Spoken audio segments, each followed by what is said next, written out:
whole point of filming the first one.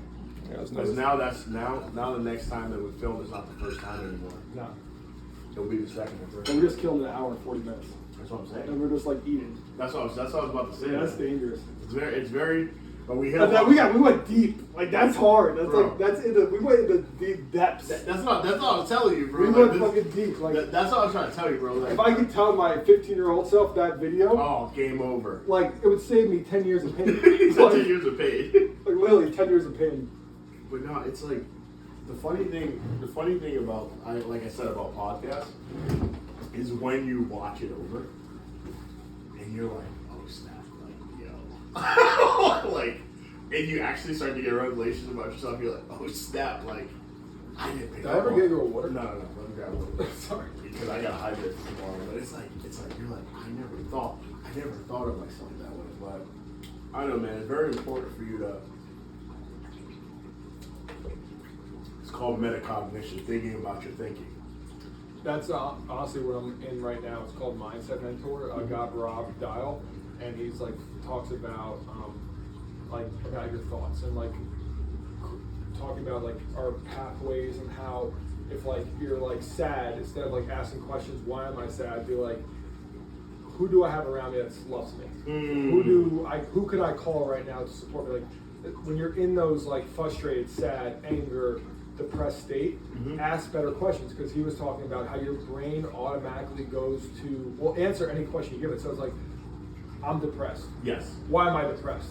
Like, okay, if you ask that question, why am I depressed? It'd be like, I'm depressed because I'm alone right now, that I didn't work out today, or I slept in today. Instead of like, I feel depressed. Who can I reach out to? Yes. Who's around me?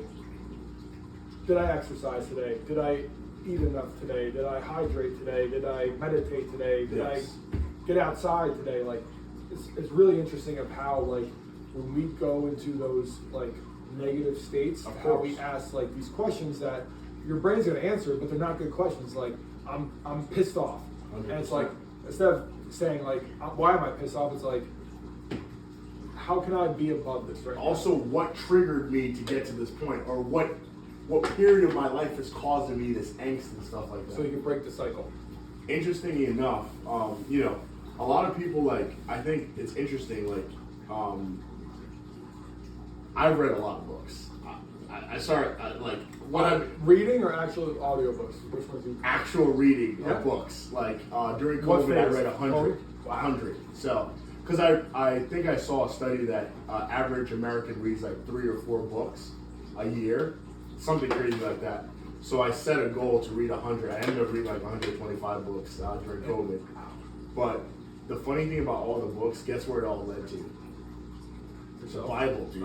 Which is crazy. That's true. Any self-help book comes from the Bible. It's like a watered down version. So kind of what you mentioned about the thoughts. So just wanted to kind of share this with you from personal meditation. 2 Corinthians 10, it's called the spiritual world, right? War. So now Paul, myself, am pleading with you by the meekness and gentleness of Christ, who in presence am lonely among you, but being absent am bold toward you. But I beg you that when I am present, I may not be bold with that confidence by which I intend to be bold against some, who think of us as if we walked according to the flesh, meaning we walked according to the desires of our body. For though we walk in the desires of flesh, our body, we do not war against our body, right? For the weapons of warfare are not carnal, of the flesh, or of physical, but mighty in God for pulling down strongholds, casting down arguments and every high thing that exalts itself against the knowledge of God, bringing every thought into captivity to the obedience of Christ, and being ready to punish all disobedience when your obedience is fulfilled. So when he says casting down all arguments and every high thing that exalts itself against the knowledge of God, bringing every thought into captivity to the obedience of Christ, that's literally meditation.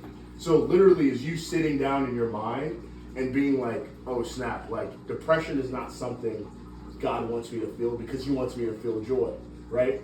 What's it called? Suicide is unnatural, because God wants you to live to serve a purpose on earth. God does not want you to self-terminate. So literally you thinking about in your mind about things even things that defile your body. God doesn't want you to eat crap and poison yourself. God wants you to be of a sober mind. Like, a sober mind literally means you're not eating poison. Like, you literally not killing yourself. Like, God doesn't want you to harbor evil against people, because literally you hating someone or being angry with someone is like you drinking poison and hoping they're gonna be dead. So like meditation, like in its very simplest form, like it's a very biblical principle. But unfortunately, and I think what's interesting, New Age people have kind of changed it into something else. But like, if you're not by yourself, it's very difficult to hold captive your mind. In addition to that, what I found was very interesting in my life was, at first I was deliberate early in the morning. But what I found was that, like, if you're only deliberate in the morning, let's say for like 20, 30 minutes, though that's very awesome, you're not being mindful of your thoughts all throughout the day. You can actually end up harboring or allowing some seeds to be planted in your mind that will germinate later on in the year. Negativity, for example, someone who has a negative reaction to a success story. If you don't address that within 24 to 48 hours, you can now start to have thoughts. Your thoughts can go wild and just assume that person's not for you, that person's jealous of you. You probably should. When in reality, it might be even better with that person being, hey dude, like, not trying to be any weird or anything, like not trying to push in it. But the other day, man, I just want to clarify. I wasn't trying to brag with you. I just want to clarify. I wasn't trying to brag with you. I want to clear the air that I want to brag with you. It was just something that happened that like was very, very good. I just want to clear the air. Like, you want to make sure everything's good. Because again, it's just that peace. Then give that person the benefit of the doubt. At that moment, when that person comes back with you with some energy again, then it's like, all right, I was right. But you'll be surprised how many times that actually in that moment, you actually may have jumped to conclusions. You know? But the key is how you worded that. That's the next level, because if you just went to them like, hey, like, do you have a problem? Yeah, like, dude. That's the thing. Again, that's a realize. thought captive, because at that point, they're really on the defense. Like, what do you mean? And you're also on the attack. Yeah, so like how you worded that, and I feel like people don't realize how important it is to like take the emotion out of, but have the emotional intelligence to take the emotion 100%. out. Because like, again, the person might not even be like, again, if I ask the same question that you just worded, like, hey, like, is there something wrong? Yeah. Even if I said it the right way, and even if my intentions are pure, it's going to be taken the wrong way. Yeah. But if how you phrase it, you like put it back on yourself, like, hey, like, oh, I realized this morning I said something that might have been out of line. Like, is it cool if I like, disclose like my financial like stuff with the business? 100%. And I just want to make sure that you are fully aware that my intentions were not to brag, but it was just something that was of huge excitement. I didn't think that was an account that we'd be able to get over. The intention of that, like me talking about the actual figure was not the point of the story, was just rather the unlikelihood of that happening prior to us coming. So I was looking forward to seeing you, so I was high off of that, and then I was double high off of that thing going, you know what I mean? Like that, I feel like that would be a situation, because at that point you would be, because you don't want to be in a situation, again, because isolation is a weird thought pattern. That's why I was saying holding thoughts in your mind captive. Like, if you notice the question that I'm trying to ask is like, all right, dude, like, where is that coming from? Because in our own minds, especially when you're a leader, you jump to conclusions, because I think it stems from self-preservation. It could stem from pride, but pride is still a form of self-preservation. You're trying to preserve yourself. So even if preserving yourself is keeping a thought, like, or a good idea away from someone, because there's certain people that truly, if you share an idea with them, you'll be like, why did I share my idea with this person? Like, this literally is the conversation. Well, probably 2 hours ago, if you shared the idea of a podcast with somebody, you're like, oh, that's a stupid idea, it never work. Everyone wants to start a podcast. Like, just knowing your audience, like that might have been like somewhere down the line. But then, like, it's you, it was at the point where it made sense. I'm in. Like, it was at the say point less. where it makes sense. And but one thing we have to be mindful for is that in search of the podcast, obviously it has a purpose, but you want to make sure that at the very least, at every point of the podcast, there is some time where you actually do have a moment of self-reflection. Because that would completely... It feeds your own ego, and you get caught up in, like, you think, like, 100%. oh, like, how I live, how I do everything is right, and, like, I'm perfect, look at us, like, me and AD are killing it, man, look at us, boom, boom, we have 100,000 followers, you know, doing good, and, like, we'll just keep propping ourselves up. But I think that's where like we're both kind of in like, and and I have no problem with it. We're good at checking each other. Like, and just 100%. like, like, dude, like, I mean, you called me out on this, and like I called you out on like your health. Of course, It's bro. like, So that was something that was super interesting too. So I was gonna go back to that. Part of the reason that I think our friendship became what it really is like from the very onset. Because caring about someone is saying the things that other people might not be comfortable saying about them, right? So it's like, hey dude, like, bro, like it's been great hanging out with you, but bro, you really need to like do better with your health. Not only for your wife and your daughter, but for our friendship. Like you can't say you want to be a friend with me for a while, but like you have this part of your life. I'm talking about a reference to how you brought it up. And I received it right away. I was like, yeah, dude, you're 100% right. Now the implementation, I got the message back then, but the implementation of that to where we are now is another story. Because just merely wanting to make a decision and do something is all well and dandy. But doing it, kind of going back to our original point, is the most important thing. It doesn't matter how grandiose and beautiful the plan is. It's no, like, to right now, like at this moment, I don't care what I ate earlier today. From this moment moving on, I'm going to ingest good food. Like what that means for me, and obviously that's going to change and all that stuff. But that action, that immediate action, is so important because if you don't take that immediate action, again, it's become like anything in your life. It's a drink. Because that's, I mean, most people they go through, they have the ideas of starting a podcast, they have the ideas of starting a business, they have the ideas of asking that girl out, they have all these great ideas. But they never do But anything. I mean, and they never do it. And then the worst thing I think is the people that are the worst or the most like unfulfilled are people that they have all these ideas and they think they can do all these things, but they never actually do it. And that's I think that's It's like death. That's death. Death That's by like, 1,000 That's times. the worst. Or then they see someone. If I had $1 for every time I was around someone like in my office and they're like, "Oh, I had that idea," like, or I'm sitting down in a meeting and a client sitting in front of me is like, "Oh, like that person who did that thing, like I thought about that like 15 years ago." It's like with this, like Apollo Fuel. I'm sure we're gonna have like people say like, "Oh, like I thought that. That's not that great of an idea." Like, and it's like, okay, cool. Like, did you But make didn't it? take action. Like, where's your product? Like, that's cool. You that. Let me This know. meat is for everyone. Mangoes are for everyone. But it's like, It's nothing new. I made the decision. It's physically here. Now it's like, Meanwhile, the same struggles you're facing in life, they're facing it too. It's not like they're more comfortable. Like that's the irony about life. It's like you have people who are facing the same things, yet people make different decisions on how to go about overcoming their obstacles.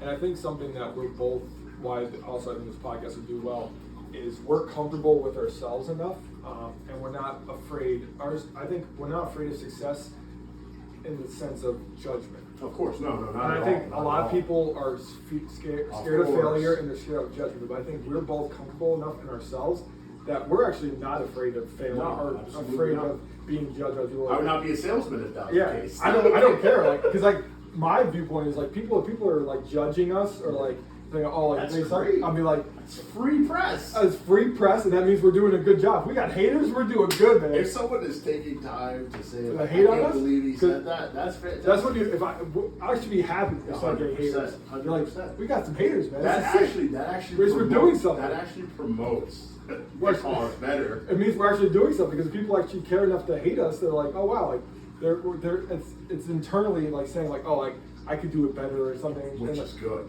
and they're like, I'm like, cool. Keep tuning in every week. I can't wait for our first haters. I'm gonna make them. It's actually very interesting because like again, I took econ in college. I think you took econ. Finance. too. I took micro and macro, but I did finance. So I took econ and one of the electives I took in econ, I remember my professor, Peter Hughes, he talked about like behavioral finance.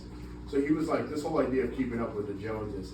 It's funny how the next door neighbor lifts their nose at the next door neighbor, like, I can't believe that they got that new GMC Yukon or this new Tahoe.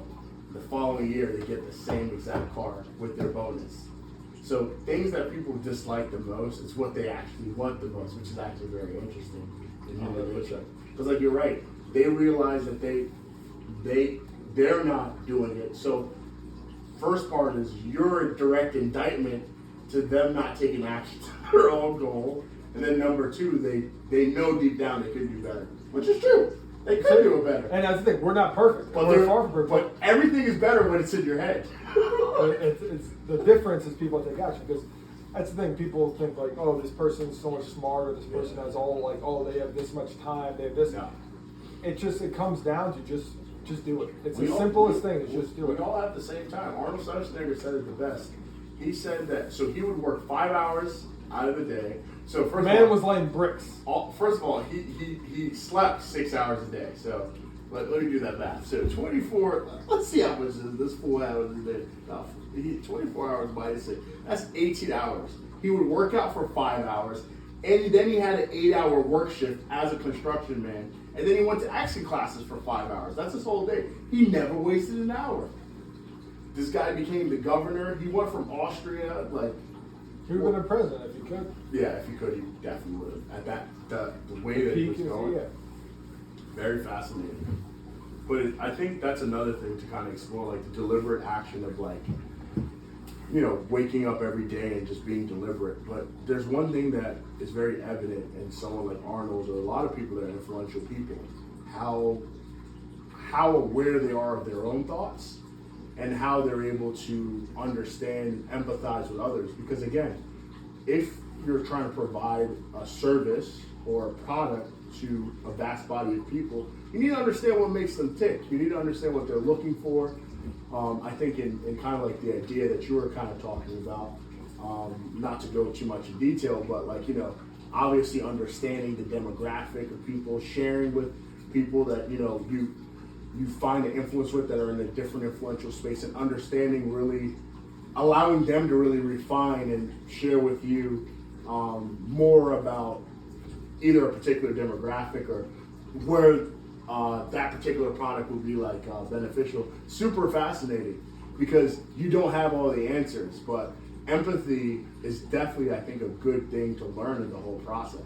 Because, dude, like, people buy products for a reason, right?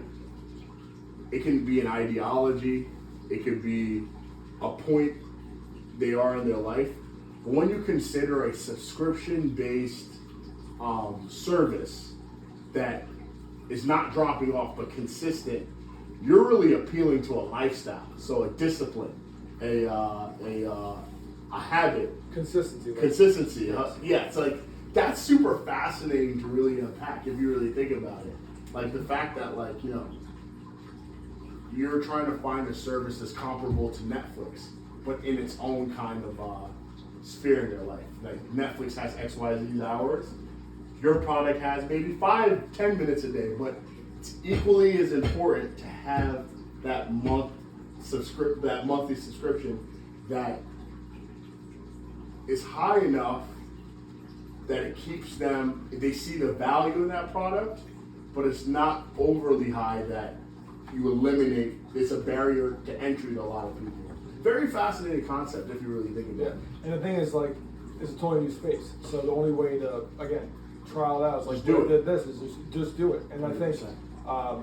again, you talked to me 4 or 5 years ago before I You never came tried. to the knowledge. You like, never tried. I'd be like, it has to be perfect. Like, No, the it product does has not have to be I perfect. can't have any bad feedback. It has to be perfect. It has to look a certain way. All this, and that would have hindered me from going at it. 100%. And even now, like Alex Ramosey talks about, is like, you just got to do it. Yeah, because it's impossible for it to be perfect. Look And at that's what I just unpacked in like 5 minutes. Like talking, like literally, if you think about what you're trying to do, it's impossible for it to be perfect because cultural politics are changing, the way people eat are changing, what's fad or treated. So if you wait any longer, you're gonna miss the time because you actually doing is what's gonna allow you to build the following and then also better perfect your product. Because if you keep it to yourself, it's only going to be your palate and the people around you that kind of influence you. But it's also, I think, by working on this, is forcing me to be here with you and do this podcast. So like, this is building on this, and that's because you're in such an uncomfortable arena that you have to like lean into other things. But you're right.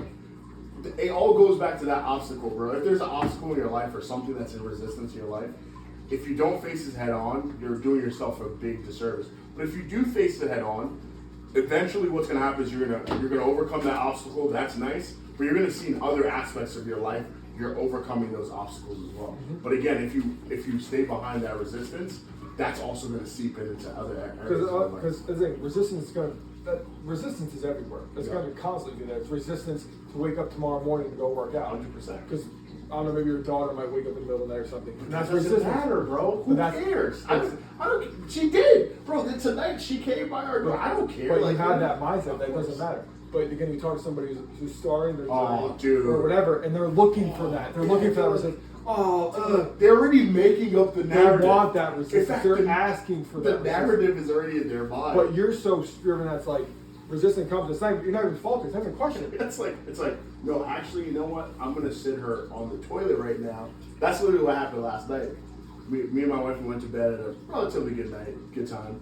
I hear a noise, and this is my daughter. She has her blanket and she's walking in the hallway. She figured out how to open the door. And there's the stairs. So thank God I woke up. And I see her and she's like sleepwalking. I think she was trying to pee or something. She didn't have her diaper on. She's 2 years old. No diaper. Go to bed. So I take her and I put her on her little toilet. She pees.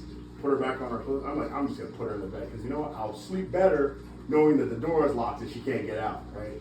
So I woke up again in the middle of the night when I had to pee. And I was like, context clues. This chick my daughter has a smaller bladder. Let me put her in the bathroom too. So obviously that woke me up. And I knew I had to wake up at 4 to work out. But I didn't care because I was like, bro, I was more looking at it like it would be more inconvenient if she peed on the bed and I inconvenienced my wife and I came back to have a mess of that rather than looking at it like this is an excuse for me to be late to my work. I was like, oh, now I can't be late because I'm up at 4.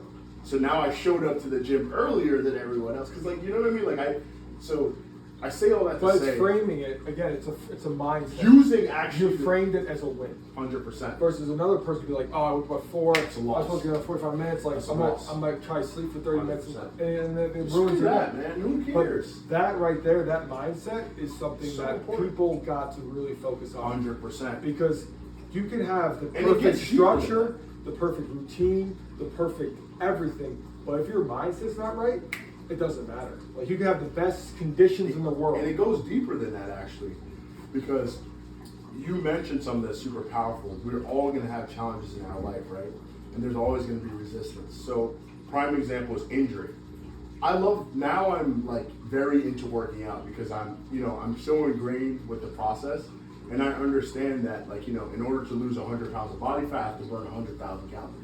So what is the quickest way to burn 100,000 calories? To have multiple moderate to low intensity exercise for like 45 minutes to an hour to work towards that number, right? Saturday, I'm exercising. Second exercise, pop my hamstring. It's torn. I know it's torn. Am I gonna now just go home and be done for the day, or am I gonna work around the injury?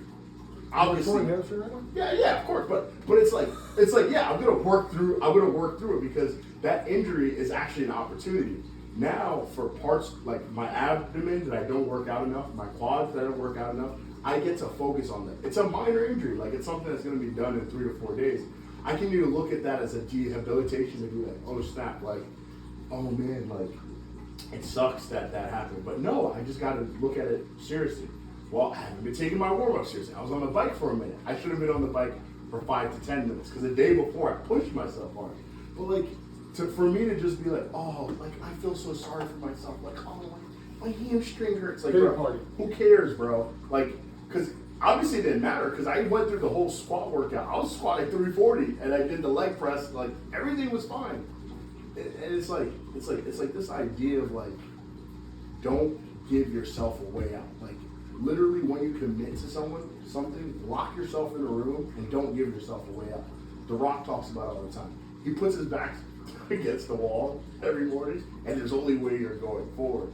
But like, if you don't have that mentality in life, it's very easy for you to become that 35-year-old, 40-year-old Italian boy in your parents' basement. Because quite frankly, your parents have done very well for themselves. And if you just wait on your inheritance, you'll be just fine. I could. But unfortunately, what you would have done is you would have denied the world of your experience that would have helped. Because when I mentioned, if you were to tell your 18-year-old self something, what would it be? You have the opportunity to do that if you continue the path you're going. But if you just, but like again, it's in a day it can all be taken away from you because it just takes one day of weakness for you to slide back. You mentioned something to me about the palate. If you eat something that you shouldn't be eating for 5 days, you're gonna be craving it, dude. I don't know what the number is with the mind. I know it takes 21 days to build a habit, but it takes 1 day to break it, right? It's crazy. So yeah. very important that very important that we don't give ourselves any excuses. And that's why it's important to again, lock yourself up with your commitment. So when you make that decision, all right, dude, you know what? I am not going to avoid myself. I am going to. And it comes down again. Tony Robbins talked about you got to burn the boats. So when you attack the island, you burn the boats. But again, that's an extreme example. But the thing is, I made a promise to myself. Savage that Vikings did that, bro. It's totally nuts. It's like you're with your boy, and turn around, and it's on fire. It's okay. I guess Meanwhile, y'all brought 300 people, and there's 5,000 out there. Y'all underprepared, but there's no way to retreat. You got one way. It's either you kill them or Valhalla. Yeah. There's no. That's it. That's it. But it worked out for them. Yeah, you know? yeah. But because there was no way. You had no option. So could you imagine fighting someone that you know that they know that they're outnumbered? But they literally just burnt their shit. Do you know how debilitating that is to you? That mentally gets to you. And these guys are huge humans. 100%. But that's the thing. And I made, I think, a statement to myself, probably 3 or 4 years ago. I'm going to get in shape no matter what. Yeah. And I made that promise, and I've done everything wrong, and I've found what works for me. I've done, You said that with such conviction. I did everything wrong. I did extreme diets. I did super low calorie. Extreme cardio, everything. I hit all the time, and felt awful, and no fat. It was tuna. It was just I've done tuna everything. And lettuce. I've done extremes, but I found a way, and then I found out what worked for me. But then going back to your point about now, it's not even a question. So when I was in the hospital and I was with the bacteria, I had a PICC line in my arm. That's crazy. When I came out, and I'm asking my doctor. The first question that comes to mind is what workouts can I do? How much weight can I hold in my hand? Am I good to work out the rest of my body? He's just be careful with sweating and stuff like that. But you can do it. That's the first question I asked. And so as soon as I was out of the hospital, I was at the gym. It's not even a question. And then when I broke my neck, same thing. It's what can I do? What can I do? It's honestly, all you can do is walk. And so I would walk for an hour every day, and I just made sure my diet was dialed. And even when I was at the gym for almost 9 weeks. I went back and they're wow, you look good. You couldn't tell you you broke your neck or anything because I was walking, I was eating well, and then as soon as I got the green light, I was back working out. It's because it's not a compromise. It's not even a choice. It's I'm in good shape. I think people take for granted so much their health. Of course. And that my health has been taken from me from one thing, heart surgery. This prior. You're talking about 5 years ago. 5 years ago, literally. I couldn't even do a push-up after I couldn't work out for 90 days. I couldn't even do a push. I went from being able to bang out 50 push-ups to not even doing one push-up after 90 days of my heart surgery. And so every day, I do gratitude. I say I'm grateful that I could work out. I'm grateful I go to the gym. I'm grateful for my health. Even if my health right now is still not 100%, because I'm still not from the bacteria, I still have stuff going on, my neck is sore. But the fact that I go to the gym, and I see people there's a guy I see every day. He comes in, he has one leg. The walker. Yeah, one leg, and he's in there working out. And so it's what excuse do you have that this guy with one leg? You don't. And so we take for granted so much what we have, and I guess I've been very fortunate to go from having peak health to no health multiple times. Yeah. So I know how much of a blessing it is to be able to work out the body. Again, I don't think people should do as hardcore some things I do. So I'm a sick fuck and I like that stuff. But there's, I think, moving your body. Again, it comes down to your body's your temple. 100%. God bestowed you your temple. In your temple, you want to move your temple, keep it well, keep it lubricated, moving well, eating well. And so I think that comes to again, we talked about self-love, because so much of what people do currently, and I did for so long, is you come from self-hate, I'm fat, I'm out of shape, true. All this stuff, and people they go on these crazy 30-day or 60-day. New Year's is coming up. They go on their New Year's challenge, 30 days. Oh, I look awful. I'm gonna work out every day for 6 days a week. I'm gonna eat 1,200 calories. They drop, and the thing is, they do drop weight. It works, But it doesn't it's not stay off. sustainable. It's not sustainable. And then they like, oh, this is awful, and they have a bad relationship with exercise and diet because they think exercise and diet is starving yourself and destroying yourself. Yeah. When really, when you come to see it, it's like diet should be nourishing your body. You're fueling your body. I think a good mindset shift is like not think about like how many calories or all this stuff. It's like, how do you feel throughout the day? Like, are you energized? Yeah. Do you have good mental clarity? Are you foggy? Like, do you feel like off after you eat? Like, those things are more important than I think like for long-term health. It's like performance. Like, do I physically feel good? Am I sleeping well? Can I exercise? Do I have good energy? Like, all those things. And then also from working out, it's like, again, there's a time and place for having workouts where you're crawling out of the gym. Of course, that's once in a while. But that should be your normal. It should you not should be your work normal. out, and you should be like, do I feel energized when I work out? Do I have more energy? Do I feel? I mean, you are going to be sore initially, probably, but like, you shouldn't be like going down the legs, like after leg day, like crawling down stairs. Like, we all did that. I mean, not everyone, but I did that in high school, and like that was like sit down, Badge and of boom, honor. and you're like, and like this, like, oh, I did a good job on leg day, and like that made you hate leg days. But now I love leg days. I realized like it doesn't have to be this crazy amount of volume, everything. It's like you want to work out so you're getting stronger. You're seeing improvement. 100%. A great benchmark that you're overtraining if you're not getting stronger, especially if you're a new lifter and if you've only been lifting for 6 months or a year and you're not getting stronger in your workouts. That means you're overtraining or you're under recovering. Yep. So that means you're doing probably too much volume, too many sets, or you're not eating and sleeping properly. Agreed. Because in the first 6 months to a year, you should be putting like at least 2.55 pounds going up every Yes, week. Yes. And it's funny you brought that up because I remember when I started my journey, obviously I'm still in the beginning of my journey, but I'm now in the beginning. But before I started the inertia, as the ball was starting to leave the finish line or the start line, you said in order of importance, it's nutrition, sleep, then stimulus, which is like the exercise. Could you break that down a little bit? So I always came from the camp of exercise was number one. And I always thought that for the longest time. And then through nutrition certification, through human experience, I worked out in gyms and I saw people killing themselves, like literally like burning it. And I would see it, they burned 1,000 calories per workout. Yeah. And they did it consistently 5 days a week, but they looked no different. Yeah. Or I saw them, again, they burned 1,000 calories, but like they even sometimes gained weight or got more puffy because it was adding stress to their life. So I think sleep and nutrition go hand in hand, but I would still put nutrition above sleep because like you're eating awfully, you're not going to sleep well. So nutrition, like you could honestly not work out and just eat better and look better, and you drop weight, you look better without question. And so I think, and also if you don't eat well, you're not going to want to work out. You're not going to feel good. But more muscle building is more the stimulus, I guess, because you could eat perfect, but if you have no stimulus, you're not going to build any muscle. Again, this is more towards like the guys, like if you want to like look jacked, you got to have the stimulus. But people just want to lose weight. It's really just diet. Like that's the key. And also diet plays a big factor in what type of weight you're losing. Because if you're dieting and just cutting calories but not keeping protein up, you're just going to probably lose fat and muscle. And that's also where exercise comes into play, because if you're working out, lifting, doing proper workouts, not just being a cardio bunny, but like lifting and like doing some cardio, keeping protein high, like most likely you're going to burn fat. But then also with the sleep. Yeah. Because people, I mean, you burn fat all the time, but mostly through sleep. Like, wow. You burn a lot of fat when you sleep. And so that really sets the cursor of like, if you're not sleeping well, your hormones are all messed up. Your like it affects your stress, it affects your mood. It also affects like where you're gonna crave the next day, like so many things. But like again, we're so individual, and that's where there's no perfect diet and there's no perfect sleep. Because like there's people like Jocko Willink, that guy probably gets 4 or 5 hours of sleep and he feels great.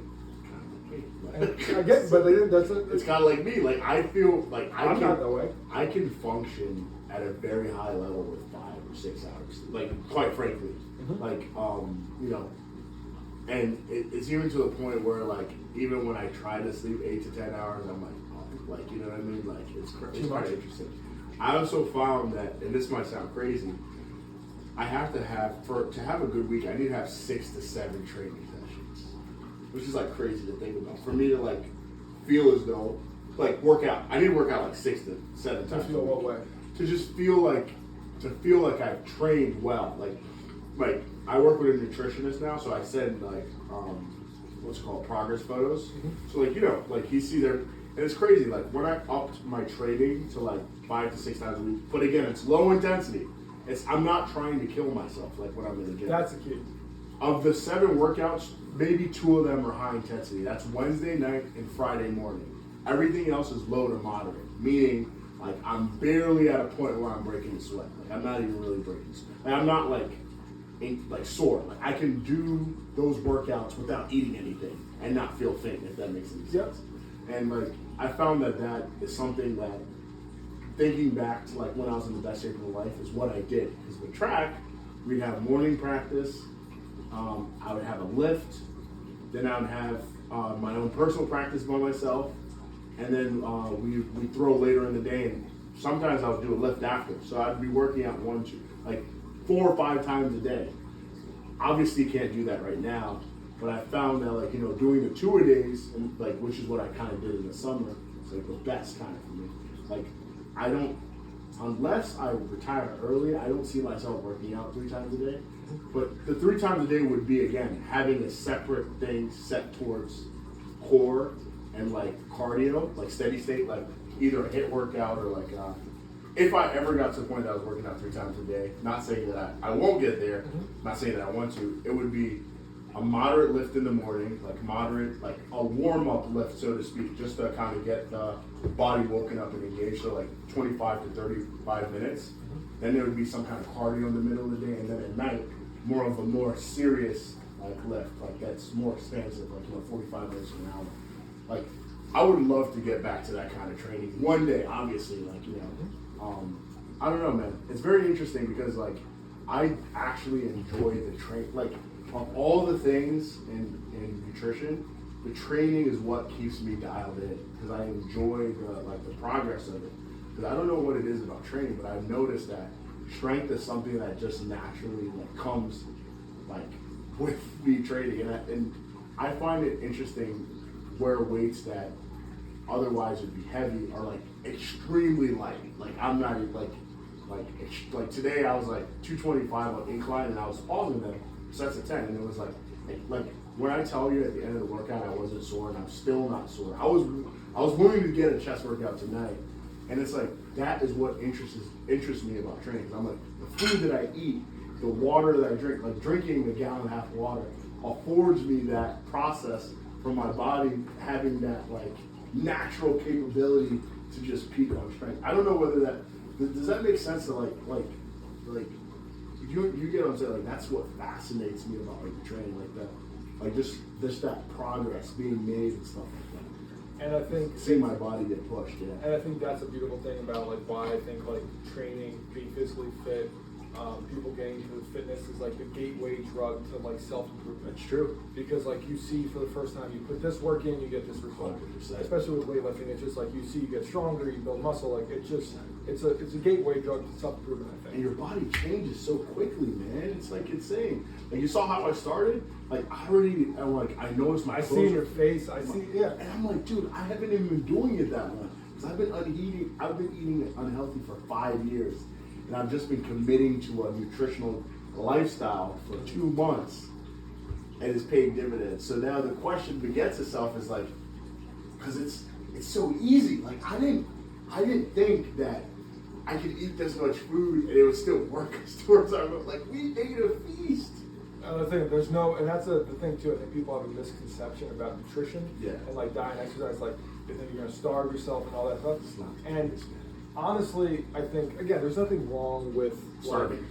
No, not starving yourself, but like I think the starving yourself and like the real restriction comes into the people that they try to keep in like the donuts, the pizza, Yes. the super high calorie dense foods, Yes. and super like cravey like sugar like. And I think again, I'm just biased in my own experience. I just say keep those foods out of my diet because. I don't like to track, and I like a lifestyle where I can eat till I'm satisfied. Yes. And for me, that's eating meat, fish, vegetables, potatoes, and sometimes rice and fruit. Wow. And those are the only foods I eat. And for me, I'm able, and I do whey protein powder. And for me, I don't have to track anything. I don't have to weigh, measure. That's dope. And I also have other rules. I put each meal, I have to have at least 50 grams of protein first before I even touch the starch. Wow. That's like just basic rules, like 50 grams of protein, start each meal. Like, so I'm not gonna sit down and have like a sweet potato right away. One, it's twofold. It actually spikes your blood sugar more if you have the carb first. So having protein first, it releases like a better insulin spike. Then also you're more satiated because you just have 50 grams of protein. Dude, you just dropped some. That's like some. And it's not that hard. That's some savage stuff right there. Yeah. Have you ever done any research or any like experimenting with yourself with like certain spices? I used to do when I was like in my fat burning phase, like cayenne pepper and all that stuff. And there is research that does support that does speed metabolism.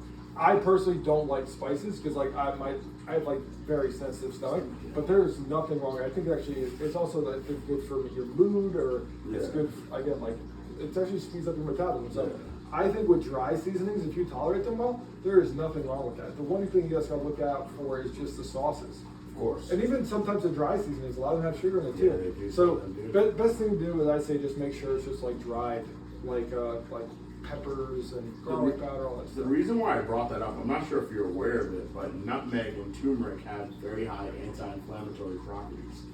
So if you're, I would like for you to try it because I've tested it for a while and it's crazy. So what I do, and I found this in a shake, if you make a protein shake with like milk or water, I think milk is better. And you can try it with turmeric first. Try turmeric for a week. Do you just do like turmeric powder? Yeah, Organic turmeric powder? Organic turmeric powder.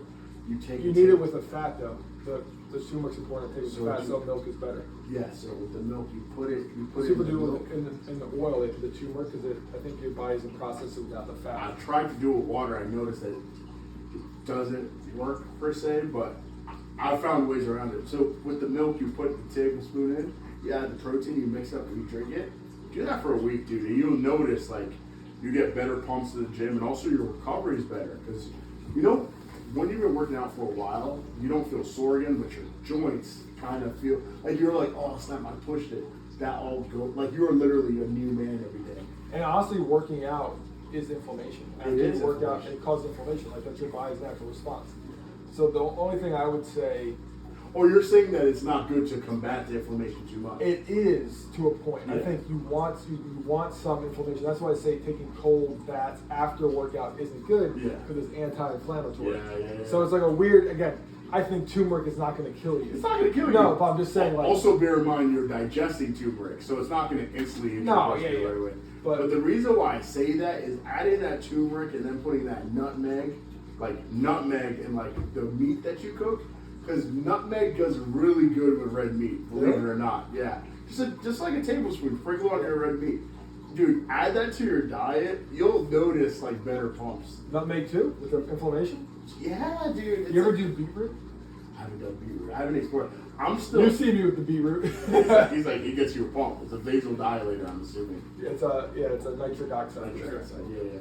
But So beetroot, the powder, right? well, I do. Some people again could have like a lot of people have like gastric distress with the beetroot powder because it has a lot of high FODMAP. But I What's do. high FODMAP? So like that's like it's a type of like fiber that your body doesn't like digest as well. So like when people usually have gut issues, they do like on a low FODMAP diet. It's a type of fiber. But I do the capsules of like beetroot because I see a difference. It helps with like I have better gear in the gym. Yeah. Like it helps with nitric oxide, helps with performance, everything.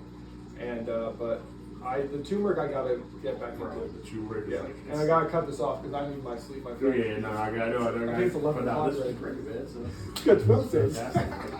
No, yeah. Bro, I was gonna wait till the 7th for you to start, man. That's trash.